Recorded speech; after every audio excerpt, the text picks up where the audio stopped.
Vamos falar de chuva, né? Nós tivemos as últimas 24 horas de chuvas intensas aqui na nossa cidade e também na nossa região. Agora baixou demais, Wesley.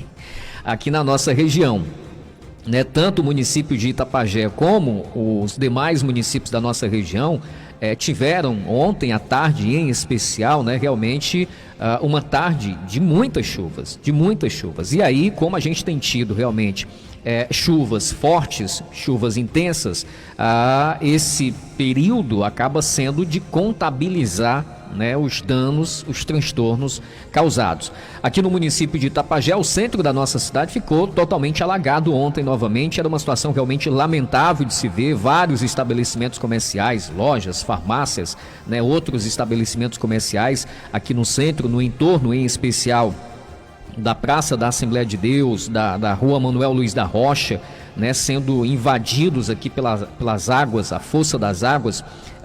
Foi uma situação realmente que chamou a atenção. Esse problema que infelizmente se repete, né, ano após ano, a cada chuva mais forte, mais intensa, que infelizmente acaba se repetindo e causando esse transtorno a vários empresários, a vários comerciantes que têm os seus estabelecimentos nesse entorno aqui do centro da nossa cidade, nessa parte mais baixa. Tivemos também situações lamentáveis novamente, e aí essa comunidade aqui da Vila Fonseca, em especial, essas famílias que residem ali mais próximo, né, à margem do Rio São Francisco. O Rio São Francisco corta toda a sede aqui do município de Itapajé e passa, logicamente, ali naquela região da Vila Fonseca. E nós temos ali na Vila Fonseca uma área realmente muito crítica, inclusive desde quando aconteceram as primeiras chuvas mais intensas, algumas residências, né, pelo menos 5 ou 6 ali, já haviam sido condenadas pela Defesa Civil, as famílias já orientadas, inclusive, a deixarem essas respectivas residências, porque havia já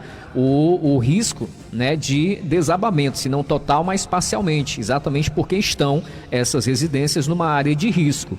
E infelizmente, né, uma situação que tem acontecido aqui no município de Itapajé, no tocante, por exemplo, a esse processo de assistência, né, que deve ser ofertado pelo governo municipal, e aí no tocante ao aluguel social, que é necessário, né, a essas famílias que estão em especial nessa região mais crítica ali da Vila Fonseca, mas de outras regiões também, né? Ontem, por exemplo, bairro Esmerino Gomes foi uma área, né, que é comumente muito afetada, mas ontem especificamente mais outras famílias, outras residências foram de forma mais direta, mais fortemente impactada e atingidas, né, por essas enchentes, por essas fortes chuvas, e essas famílias estão necessitando de fato de um aluguel social. Essas famílias estão necessitando de fato de terem um local para que elas possam sair das suas residências.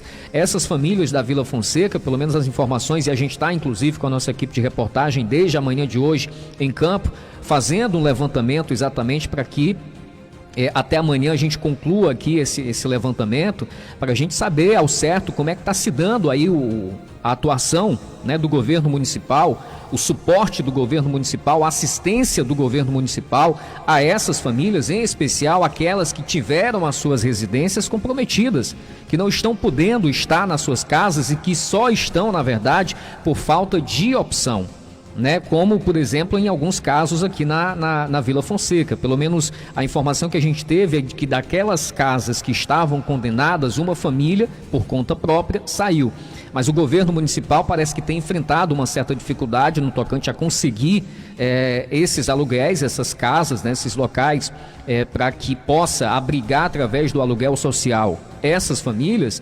E aí, enquanto isso, essas famílias acabam tendo que ficar realmente, embora seja uma área de risco, lá nos seus respectivos locais, nas suas respectivas casas. Então isso é uma área, uma situação preocupante, né, porque a gente tem visto, e ontem foi mais um desses dias que nós tivemos chuva muito forte, chuva muito intensa, né, o nível dos rios, o nível dos córregos aumentando assim de uma forma realmente que chegou a assustar, né, algumas imagens que a gente teve acesso nessas últimas 24 horas. Então, de fato, a gente precisa compreender né, que é um fenômeno da natureza, que nós não temos controle, que na verdade é uma consequência da ação humana, porém a gente precisa também, enquanto poder público, na verdade, né, ter essa noção de urgência, né, no suporte, na assistência a essas famílias, para que a gente possa não assistir uma tragédia maior do que já é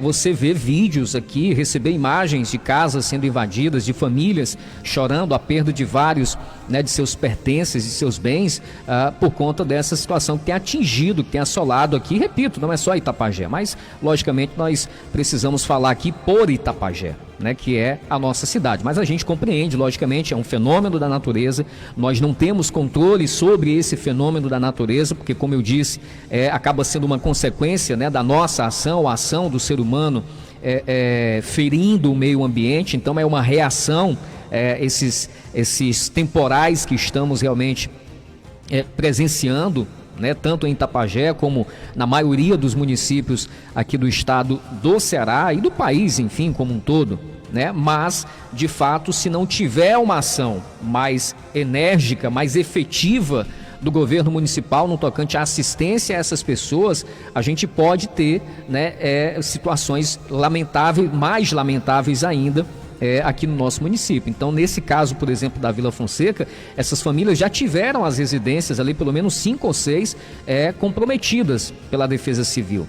Foram orientadas a sair. Mas aí é orientada a sair, vai sair para onde? Né? É necessário que entre exatamente o governo municipal. A gente entende que há um processo burocrático, mas estamos num decreto de emergência, né? E esse decreto de emergência, ele se dá exatamente para fazer com que o município consiga pular algumas etapas burocráticas a fim de acelerar esse processo de assistência a essas vítimas. O que se viu de ontem para hoje foi lamentação de várias pessoas, né? Aqui no bairro Barateiro eu recebi vários vídeos aqui de pessoas chorando, lamentando, apelando por socorro, porque tiveram as suas residências invadidas. Uma outra queixa também que foi perceptível de ontem para hoje é que o contato disponibilizado aí pela Defesa Civil, né, não sei se pela demanda que foi muito grande de ontem para hoje, mas várias pessoas relatando também que tiveram muita dificuldade, né, de ter os seus pedidos, as suas demandas atendidas por parte daquele contato disponibilizado pela Defesa Civil. E aí, numa situação como essa, logicamente, é preciso ter, de fato, esse suporte, né, esse plantão 24 horas para conseguir atender, de fato, a todos esses pedidos. Então, nós tivemos aí a situação do centro da cidade, situação da Vila Fonseca, nós tivemos também uma situação preocupante na região da Baixa Grande, né, a região da Baixa Grande também. Ontem teve a situação do muro da escola, né, que desabou parcialmente, pelo menos uma parte dele, parece que no fundo da escola. É uma situação preocupante. Eu recebi aqui já uma informação que, inclusive, hoje, tanto a secretária de Educação, professora Rose Gomes, e o secretário de Infraestrutura, né, lá é a terra dele, inclusive, já estiveram visitando exatamente esse prédio, né, vendo, checando exatamente o dano causado pelas chuvas, né, e em especial essa parte do muro que desabou lá na escola da região da Baixa Grande. Ginásio Saraivão também foi uma das imagens que chamou a atenção ontem. Inclusive estava acontecendo os jogos escolares, né, estavam acontecendo ontem durante o período da tarde, momento exatamente dessa chuva intensa. E o Saraivão ficou completamente alagado, né? Em vez de uma quadra de futsal, praticamente lá se transformou em uma piscina. Logicamente inviável a prática esportiva, os jogos tiveram que ser interrompidos. O ginásio Saraivão, que é um problema bem sério e já antigo também, aqui do município de Itapajé, uma praça esportiva que precisa de reformas e reformas urgentes, né? Essa água entra não somente pelo portão principal, mas ela entra também pelo telhado, que está já há muito tempo muito danificado, e essa imagem também circulou ontem e chamou bastante atenção, o ginásio Saraivão totalmente alagado. E saindo aqui de Itapajé, né, porque esses foram alguns dos pontos aqui que chamaram a atenção nessas últimas horas, nós tivemos o município de Uruburetama. Em Uruburetama, a gente tem percebido que, de fato, né, tem sido aqui da nossa região o município onde tem registrado, né, mais precipitações mais intensas. É o município realmente que tem sido mais castigado. E ontem, né, a população viveu realmente uma tarde de tensão, de medo, de pavor, porque não foi somente a chuva, foram fortes ventos, né, rajadas de vento realmente muito fortes, muito intensas, e que trouxeram, né, ou deixaram um rastro de destruição na sede lá do município de Uruburetama, né? Telhados de quadras de esporte foram arrancados, a fachada do banco lá, do Banco do Brasil, inclusive, né? Eu recebi uma informação também de que até mesmo a antena de uma emissora de rádio comunitária teria também desabado por conta da força aí dos ventos.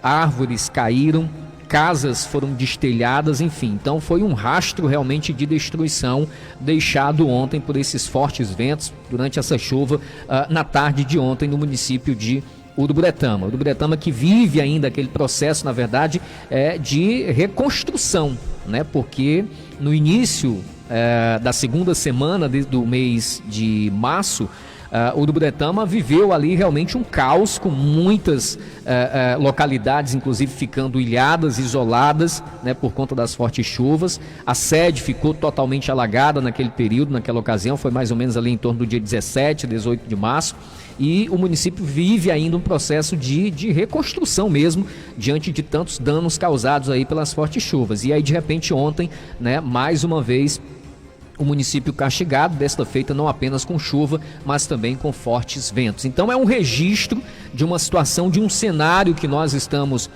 vivenciando, né, nessa quadra chuvosa, nessa quadra invernosa de 2023. As famílias ficam apreensivas, né, as famílias ficam preocupadas, em especial aquelas que vivem, logicamente, que têm as suas residências, né, nas áreas de risco. E aí eu fecho esse comentário reforçando: a gente compreende que é um fenômeno da natureza, mas também compreendemos que é obrigação do poder público estar buscando de uma forma mais célere e mais enérgica dar assistência a essas famílias o quanto antes.